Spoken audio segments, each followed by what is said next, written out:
pods. Welcome to the second pod of the week. William beheld that for a long time, and we're excited to be here. Yeah.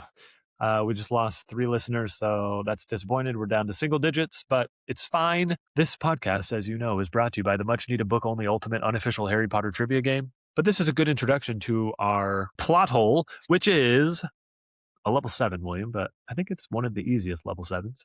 Oh, really? Easy level 7. Name 10 creatures that Harry studies during Care of Magical Creatures class.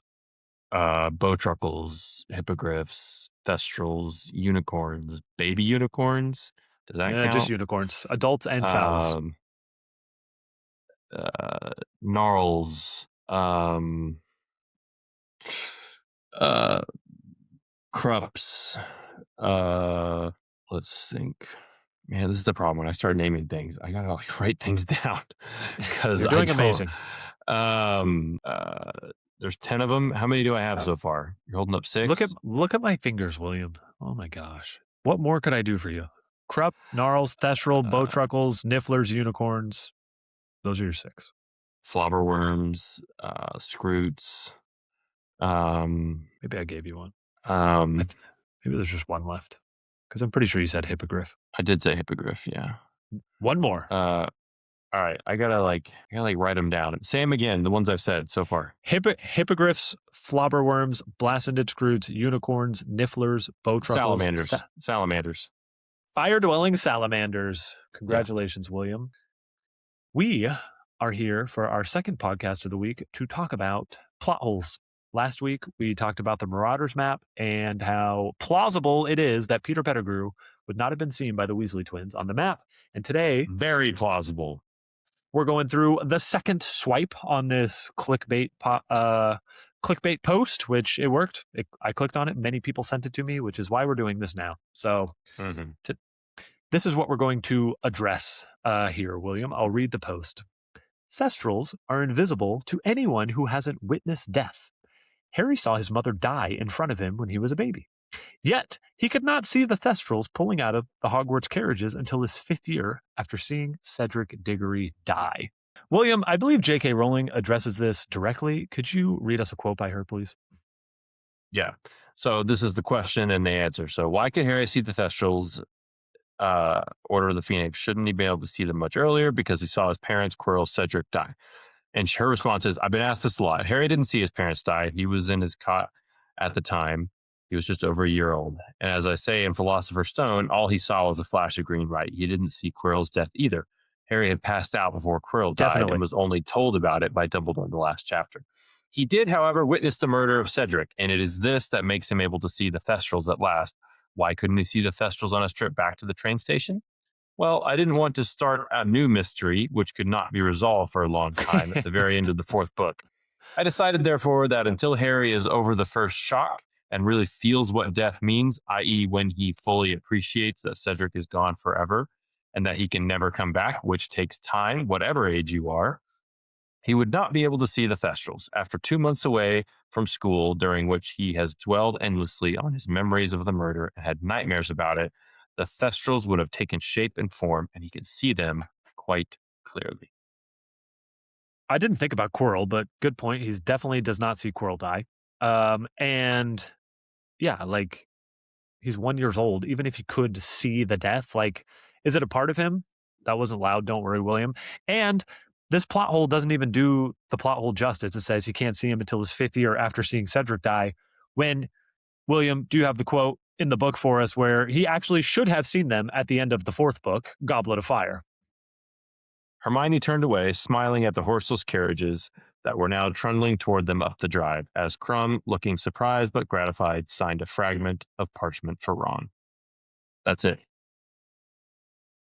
So he should have, if they were going to call out a plot hole, that's what they should have called out. He saw Cedric die. Again, J.K. Rowling explained it all the way. I guess she could have just not mentioned the carriages at all, because I never really thought about the carriages taking him back to Hogsmeade until that chapter, because I feel like they're not mentioned at the end of books 1, 2, or 3. So I feel like she could have yada-yada'd that, but I fully accept that. I have no issue with this. What are we, how could, this isn't a plot hole.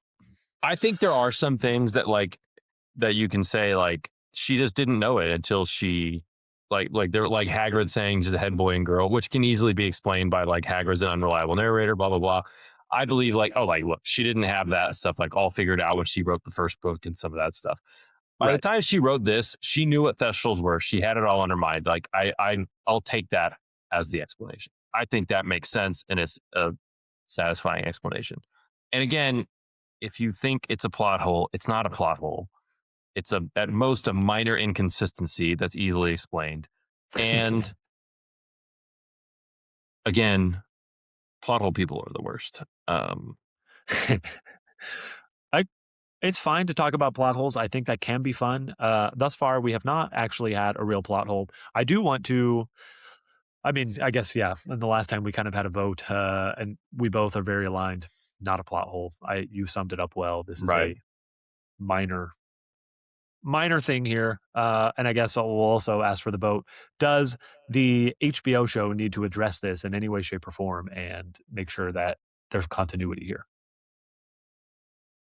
Like they could just add in a throwaway line, Or just like, yeah. Or like not show the horseless carriages at the end, which will be very easy for them to do. Like, I don't think they need to yeah, do anything, to be clear. Like, yeah, they I don't. think Yeah. I And think this we'll is like eventually get 7 years from now by the time they would ever do this. so long. William, I do want to read to you a theory that I don't know how popular it is, but I think I've seen this more than once. Love Where theories. when this is just support for why Harry could not see the Thestrals, even though he did see his parents die. Again, J.K. Rowling was like, he didn't see it. All he saw was a flash of green light. That's enough for me. Here's their theory. What if Harry is not actually like he's a 1-year-old baby? How are these memories coming back to him? Again, I think just like magic and the horror of a Dementor is enough for me to kind of explain away how Yeah. Harry has 1-year-old memories. He is being encountered by a being that sucks the happiness out of you. So that's enough for me to to go on there. But this post says, what if Harry wasn't hearing his own memories at all? Um, what if I gotta skip so far? The Dementors weren't pulling from Harry's mind at all. What if they were feeding on the Horcrux living inside of him, drawing from the darkest moment tied to that soul fragment? What Harry heard wasn't his own memory, it was Voldemort's memory of the worst moment of his life, when his body is ripped from his soul beyond pain, beyond, as he describes in the graveyard. Right. Uh, if this wasn't Harry's memory, then everything we thought about those moments is wrong. Is he reliving Voldemort or his own pain?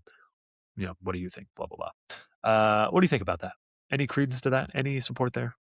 I like it, but I think when you get that in the 7th book, you get the full scene from Voldemort's point of view. So I still think he's reliving his own pain, but it's also shared pain. It's just different sides of it, right? It's the same pain. It's just, it's the same event, right? Same event. What- I mean, Harry has so no pain as like a 1-year-old from that. He's not conceptualizing death. right. It's Like, just the aftershocks of that, right? The consequences of that moment has Right. marked his life. And the pain was caused by an unloving adopted family who hated him and despised him and all those things. And like, Voldemort killing his family and friends and loved ones and those kind of things. But, good call. that's where Harry's pain comes from, is from an abusive childhood, not from, which is caused by that event, which has marked him with that. But like, he doesn't have PTSD of That event. Like, it's not like he was like, in war. He's not like having flashbacks to Nam because he was like processing it at that time. Like, he was a baby, right? Like, it went over his head. But because of that event, has then marked his whole life with other things that are painful. And then also, like, once he learns what really happened, like, then he actually does internalize it more. And it's a cause of that pain. I mean, would this work on anybody? Like Snape, like would he have memories of like being 2 years old and like his parents fighting and I don't know, throwing stuff and like horrible times maybe with not, him? because he's got a bunch of other ones that he can remember. The same thing happened. So what does it matter if he remembers the 2-year-old version? It's true. But yeah, like Harry never thinks of like getting beat up by Dudley. I don't know. It's interesting. It just goes straight to his worst memory and then he passes out. We Well, never I get mean, anything else. Neville would not have watched his parents get tortured, but if he was going to have a nightmare, he would probably relive that. That's fascinating. Yeah. Because Where's the Neville? Dementor doesn't have to be an actual thing that happened to you. It could be like your worst fears, and like Neville knows that happened. So who's to say that a Dementor, when he sees it, he wouldn't get some kind of like visualization of his parents being tortured and into insanity by Bellatrix and Marty Jr. And like, it wouldn't be far fetched to assume that he was like in a room in the house and he could hear it as a 1 year old. Yeah, we Like, don't know that too. Maybe it was somewhere else. Maybe he was around. We don't know, right? that's horrifying. That's so sad to think about. Yeah. So I don't know. I mean, the magic of a Dementor, it doesn't. I guess to me, the Neville's the best example. Like, what would Neville see when he would see many things when he felt a Dementor, but like Neville, his life is defined by that Right. one singular event in the same way Harry's life is defined by that singular event. Neville obviously had a grandmother who loved him, who was kind of mean sometimes, but still loved him, right? Right.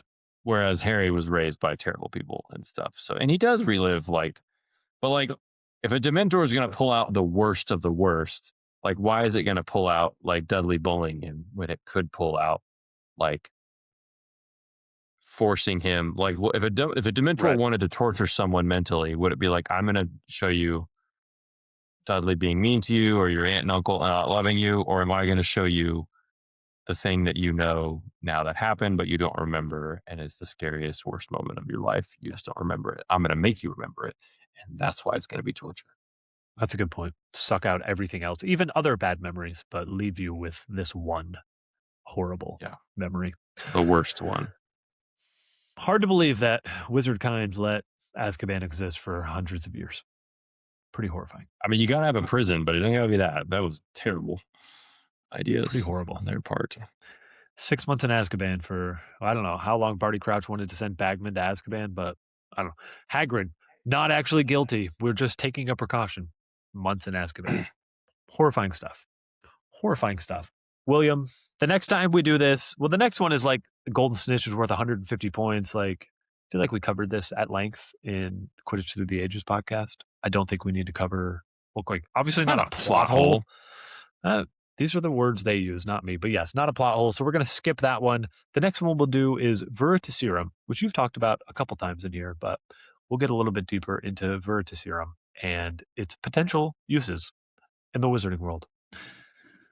Anything else to add on Thestrals and death and Harry and plot holes and how much you love me? Any of those subjects you can comment on before we drop. I love you very much.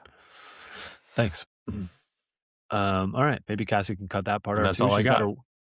Cassie's got her work cut out to make this a good podcast, but we did this in well under 15 minutes, plus all the stuff she's going to cut out.